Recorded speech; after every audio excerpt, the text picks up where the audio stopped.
আসসালামু আলাইকুম রহমতুল্লাহি বারাকাতুহু। প্রিয় দিনী ভাই এবং বোনেরা, আমি আশা করি আল্লাহ তাআলার অশেষ রহমতে আপনারা ভালো আছেন, সুস্থ আছেন। প্রিয় দিনী ভাই ও বোনেরা, আজ আমি আপনাদের জন্য অত্যন্ত গুরুত্বপূর্ণ, সকলের জানা ছোট্ট একটি দুরূদ শরীফের ফজিলত নিয়ে আলোচনা করব। এটি আপনারা যদি ২১ বার পড়তে পারেন, যেই সময় যেই নিয়মে বলবো সেইভাবে, তাহলে আল্লাহ তাআলা আপনাদেরকে অবশ্যই গায়বী ধন সম্পদ দিয়ে ধনী বানিয়ে দিবেন। আপনার জীবনের সমস্ত গুনাহ আল্লাহ তাআলা মাফ করে দিবেন ইনশাআল্লাহ। বিশ্বনবী সাল্লাল্লাহু আলাইহি সাল্লাম নিজেই এই হাদিসের কথাগুলো বলেছেন। অনুরোধ করছি গুরুত্বপূর্ণ ভিডিওটি অবশ্যই না টেনে সম্পূর্ণ দেখার জন্য। যারা এই মুহূর্তে ভিডিওটি দেখবেন, দয়া করে সকলকে এই ভিডিওটিতে একটি লাইক দিয়ে চ্যানেলটি সাবস্ক্রাইব বাটনটি অন করে রাখবেন আমাদের নতুন ভিডিওগুলো সঙ্গে সঙ্গে পাওয়ার জন্য। চলুন সম্পূর্ণ ভিডিওটি দেখি। মুসলমানদের জন্য রাসূল করিম সাল্লাল্লাহু আলাইহি সাল্লামের উপর দুরূদ শরীফ পাঠ করা সকল ইবাদতের চেয়ে উত্তম। ফেরেশতাগণ ও ঈমানদারদেরকে নবীর প্রতি দুরূদ পড়ার নির্দেশ আল্লাহ তাআলা নিজেই দিয়েছে। নবীর প্রতি দুরূদ পড়ার অর্থই হলো আল্লাহর আদেশ বাস্তবায়ন ও হুকুম পালন করা। মহান আল্লাহ তাআলার নির্দেশ হলো, নিশ্চয়ই আল্লাহ ও তার রাসূল ফেরেশতারা নবীর প্রতি দুরূদ পেশ করে। হে মুমিনগণ, তোমরাও তাহার প্রতি সালাম পেশ করো এবং তাকে যথাযথভাবে সালাম জানাও। সূরা আহজাব আয়াত নং ৫৬তে আল্লাহ তাআলা নিজেই বলেছেন। দুরূদ শরীফ সমস্ত বিধানের মধ্যে সর্বোত্তম, সর্বাপেক্ষা উত্তম কাজ। কেননা আল্লাহ তাআলা কোনো বিধানে নিজের ও নিজের ফেরেশতাদের কথা উল্লেখ করেনি। আমিও এই কাজ করেছি, তোমরাও করো। একমাত্র দুরূদ শরীফ ব্যতীত সমস্ত ফেরেশতারা কোনো নির্দিষ্টকরণ ছাড়াই সর্বদা হুজুরে পাকের উপর দুরূদ শরীফ প্রেরণ করেন। এটি সারা জীবনে একবার পাঠ করা ফরজ। যেখানে মহানবী সাল্লাল্লাহু আলাইহি সাল্লামের নাম আসবে, একবার পাঠ করা ওয়াজিব। নামাজের অভ্যন্তরে আত্তাহিয়াতু পড়ার পর আমরা এর পর পাঠ করা সুন্নাত, আর সর্বদা পাঠ করা হচ্ছে মুস্তাহাব। আল্লাহ তাআলা তার প্রিয় হাবিবের প্রশংসা ও গুণগান মর্যাদাময় স্থানে করেছেন এবং তার উপর রহমত প্রেরণ করেছেন। ফেরেশতাগণ আল্লাহর রাসূল সাল্লাল্লাহু আলাইহি সাল্লামের মহত্ব বর্ণনা করেছেন। অতএব মুসলমানদেরকে এরূপ মর্যাদা সহকারে প্রেরণ করা অবশ্য জরুরি। পৃথিবীর প্রতিটি বস্তু মহান আল্লাহ তাআলার গুণগান করে, কিন্তু আল্লাহ তাআলা স্বয়ং তার বিশ্বনবী সাল্লাল্লাহু আলাইহি সাল্লামের উপর দুরূদ শরীফ পাঠ করেন। এই জন্য দুরূদ শরীফ পাঠ করা একটি শ্রেষ্ঠ ইবাদত বটে।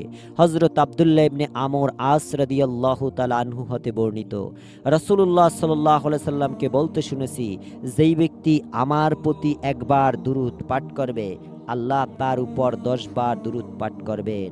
সহিহ মুসলিম হাদিস নম্বর ৩৮৪তে বলা হয়েছে। এছাড়াও হযরত ইবনে মাসউদ রাদিয়াল্লাহু তাআলা আনহু থেকে বর্ণিত, রাসূলুল্লাহ সাল্লাল্লাহু আলাইহি সাল্লাম বলেছেন, কিয়ামতের দিন সেই ব্যক্তি সকল লোকের তুলনায় আমার বেশি নিকটবর্তী হবে বা কাছে থাকবে, যে তাদের মধ্যে সবচেয়ে বেশি আমার উপর দুরূদ পাঠ করবে বা পড়বে। সুনানে তিরমিজি ৪৮৪ নম্বরে বলা হয়েছে। হযরত আলী রাদিয়াল্লাহু তাআলা আনহু থেকে বর্ণিত, তিনি বলেন, আল্লাহ রাসূল সাল্লাল্লাহু আলাইহি সাল্লাম বলেছেন, প্রকৃত কৃপণ সেই ব্যক্তি যার কাছে আমি উল্লেখ হলাম, আমার নাম উচ্চারিত হলো, অথচ সে আমার প্রতি দুরূদ পাঠ করল না। সুনানে তিরমিজি ৩৫৪৬ হাদিসে বলা হয়েছে। হযরত আবু বকর সিদ্দিক রাদিয়াল্লাহু তাআলা আনহু হতে বর্ণিত, তিনি বলেন, আমি বিশ্বনবী প্রিয় নবী সাল্লাল্লাহু আলাইহি সাল্লামকে ইরশাদ করতে শুনেছি, যেই ব্যক্তি আমার উপর দুরূদ পাঠ করবে, আমি কিয়ামতের দিন তার জন্য সুপারিশকারী হব। সুবহানাল্লাহ। হযরত উমর ফারুক রাদিয়াল্লাহু তাআলা আনহু আরো বলেন, নিঃসন্দেহে প্রত্যেক দোয়া আসমান ও জমিনের মধ্যখানে বা মাঝখানে ঝুলন্ত অবস্থায় থাকে, তা থেকে কিছু উপরে আরোহণ করে না, অর্থাৎ আল্লাহ তাআলার কাছে পৌঁছায় না, যতক্ষণ না তুমি তোমার নবীর উপর দুরূদ শরীফ পড়বে। সুবহানাল্লাহ। দুরূদ পাঠের অসংখ্য ফজিলত রয়েছে দিনী ভাই ও বোনেরা। তার মধ্যে সবচেয়ে বড় ফজিলত হলো দুরূদ পাঠকারীর উপর আল্লাহর রহমত নাজিল হয়। কেননা আল্লাহ এক বিন্দু রহমত সমগ্র পৃথিবীর চেয়েও বড় এবং প্রশস্ত।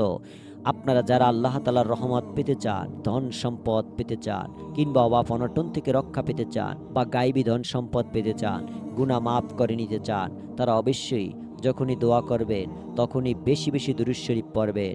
যখনই আপনি যাহা কিছু চাইবেন আল্লাহ তাআলার কাছে তখনই বেশি বেশি দুরূদ শরীফ পড়বেন। আজকের এই আমলটির কথা আমি আপনাদের সামনে তুলে ধরলাম। এই আমলটি আপনারা প্রত্যেক নামাজের পরে, বিশেষ করে নফল নামাজগুলোর পরে দুরূদ শরীফ অন্তত ২১ বার করে পড়বেন। নফল নামাজগুলো পরে দুরূদ শরীফ ২১ বার করে পড়ার পরে আপনার কাঙ্ক্ষিত চাহিদা আল্লাহ তাআলার কাছে বলবেন। যেমন আপনি এই দোয়াটির মাধ্যমে আল্লাহ তাআলার কাছে গায়বী সাহায্য চাইতে পারেন, অর্থাৎ ধন সম্পদ চাইতে পারেন, আপনি রিজিক চাইতে পারেন। যে দোয়া ও প্রার্থনা বরকতে ফেরেশতাকুল ও মানবজাতি আশ্বাস জীবিকা প্রাপ্ত হয়ে থাকে, সেই দোয়াটি আপনি করবেন। দোয়ার বাংলায় উচ্চারণ হচ্ছে সুবহানাল্লাহি ওয়া বিহামদিহি সুবহানাল্লাহিল আযীমি ওয়া বিহামদিহি আস্তাগফিরুল্লাহ।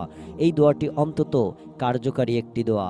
এই দোয়াটি অবশ্যই করে দেখুন। আপনারা যে কোনো সময়, বিশেষ করে নফল নামাজগুলোর পরে ২১ বার দুরূদ শরীফ পড়ে এই দোয়াটি অন্তত ৩ বার পড়বেন। তারপর আল্লাহ তাআলার কাছে আবার ২১ বার দুরূদ শরীফ পড়ে তারপর আপনার কাঙ্ক্ষিত আল্লাহ তাআলার কাছে চাহিদা করে তুলে ধরবেন। ২ হাত তুলে মোনাজাতে বলবেন, আল্লাহর পবিত্রতা বর্ণনা করছি ও তার প্রশংসায় তাকে স্মরণ করছি। মহান আল্লাহ তাআলার পবিত্রতা বর্ণনা করছি এবং তার প্রশংসা বর্ণনার সাথে আল্লাহ তাআলার নিকট ক্ষমা প্রার্থনা করছি। মনোযোগ সহকারে করুন। আল্লাহ তাআলা আপনাকে অবশ্যই গায়বী সাহায্যের মাধ্যমে হলেও সাহায্য করবেন। যারা ঋণের মধ্যে আছেন তারা আমলটি করতে পারেন। যাদের সন্তান প্রয়োজন, এক সন্তান প্রয়োজন, তারা আমলটি করতে পারেন। তবে অনুরোধ করব, যারা এই নিয়মে আমলটি করবেন তারা সকলে একটি নিয়ত করে ফেলুন।